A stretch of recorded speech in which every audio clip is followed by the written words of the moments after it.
Hello everyone, চলো আজকে তোমাদের সাথে আরেকটা আনবক্সিং ভিডিও শেয়ার করি। তো মিশোতে রিসেন্টলি আমি একটা জিনিস অর্ডার করেছিলাম মাত্র 99 টাকা দিয়ে। এটা আমার মিশো থেকে সেকেন্ড টাইম পারচেস ছিল। তো সেটাই আজকে এসেছে, তো সেটাই তোমাদের সাথে আনবক্সিং করছি। তো আমি একটা মালবেরি গাছ অর্ডার করেছিলাম। অ্যাকচুয়ালি আমার একটা মালবেরি গাছ ছিল, কিন্তু কিছুদিন যে বাড়িতে ছিলাম না, জল না পাওয়ার কারণে গাছটা মরে যায়।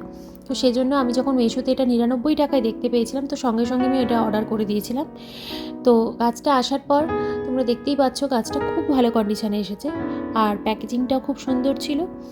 তো আজ গাছটা আমি অলরেডি লাগিয়েও দিয়েছি, এবার দেখা যাক গাছটা বাঁচে কিনা। তো সেটাও তোমাদের সাথে ডেফিনেটলি শেয়ার করব। তো চলো আজকের এই মিনি ব্লগটা থাকলো এই পর্যন্ত। তোমাদের সাথে দেখা হচ্ছে খুব শিগগিরই নতুন একটা ব্লগ নিয়ে। আর যারা আমার চ্যানেলটিকে নতুন দেখছো তারা প্লিজ আমার চ্যানেলটিকে সাবস্ক্রাইব করে দিও, আর ভিডিওটি যদি ভালো লেগে থাকে তাহলে একটা লাইক করে দিও। দেখা হচ্ছে নতুন একটি ব্লগে। টাটা।